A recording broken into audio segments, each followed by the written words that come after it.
जा रहा है if two tangents are inclined at an angle of 60 degree. ये टेंजेंट्स हैं, ये इंक्लाइंड है एक दूसरे पे 60 डिग्री पे। फिगर दिया नहीं है, फिगर आपको बनाना पड़ेगा क्वेश्चन में। To a circle of radius 3 centimetre, ये रेडियस है 3 सेंटीमीटर का। हमें फाइंड करना है लेंथ ईच टेंजेंट। सो इसे मैं ओ ए बी और इसे मैं टी ले लूं, है ना। तो देखिए इस क्वेश्चन को हम लगाएंगे कैसे। इस क्वेश्चन को लगाने के लिए फर्स्ट ऑफ ऑल यहां से आपको एक लाइन ड्रॉ करना पड़ेगा ऐसे, और आपको प्रूव करना पड़ेगा ओ ए टी और O B T congruence. So triangle O A T is congruence to triangle O B T. ये कैसे कॉन्ग्रुएंट्स है आपको मैं बताऊं। ये देखो, ये जो रेडियस है ये पॉइंट ऑफ कांटेक्ट पे 90 डिग्री होता है,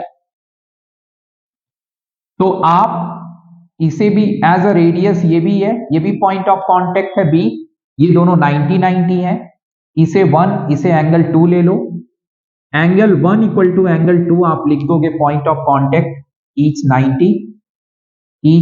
90 because A and B are point of contact.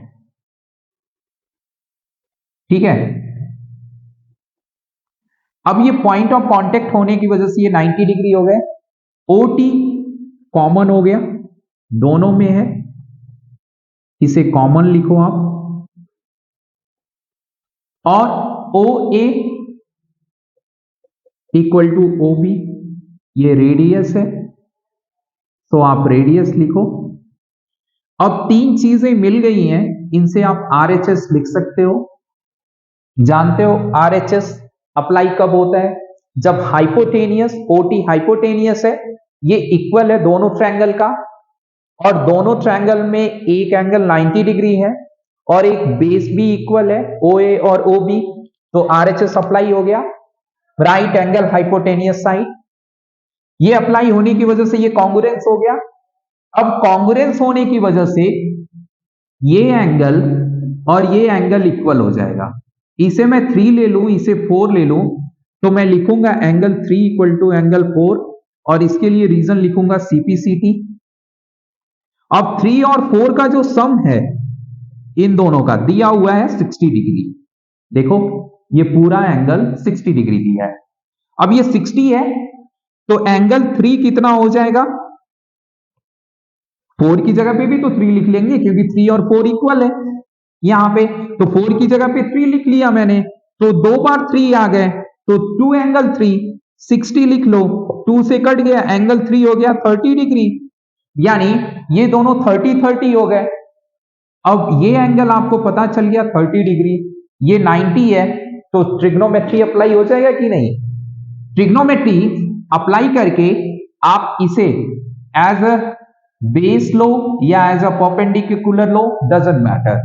Bye the way, आप इसे अगर थीटा ले रहे हो तो ये परपेंडिकुलर होगा, क्योंकि हमेशा थीटा के सामने की साइड परपेंडिकुलर होती है।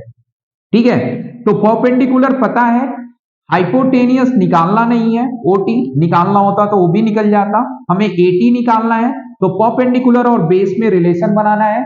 परपेंडिकुलर और बेस में कौन रिलेशन बनाता है, तो 10। सो अपन लिखेंगे 10 30 equal to perpendicular O A upon base 80, यही होगा। 10 30 की वैल्यू होती है 1/√3, और ओ ए पता है 3, 80 पूछ रहा है, तो 80 हो जाएगा, क्रॉस मल्टीप्लाई करिए 3√3, तो ये आपका टेंजेंट पता चल गया 80। ये बताने को मैं डायरेक्ट बता सकता था, लेकिन ये करके आपको दिखाना पड़ेगा कॉन्ग्रुएंसी, जिसके थ्रू ये पता चलेगा 30 डिग्री है। ठीक है, अब 80 पता चल गया। अगर सपोज करो ओटी पूछता तो मैं परपेंडिकुलर और हाइपोटेनियस में रिलेशन निकालता, और ये निकलता अपना साइन से, साइन 30 इक्वल टू क्या होगा, तो साइन 30 इक्वल टू होगा परपेंडिकुलर यानी O A upon hypotenuse O T.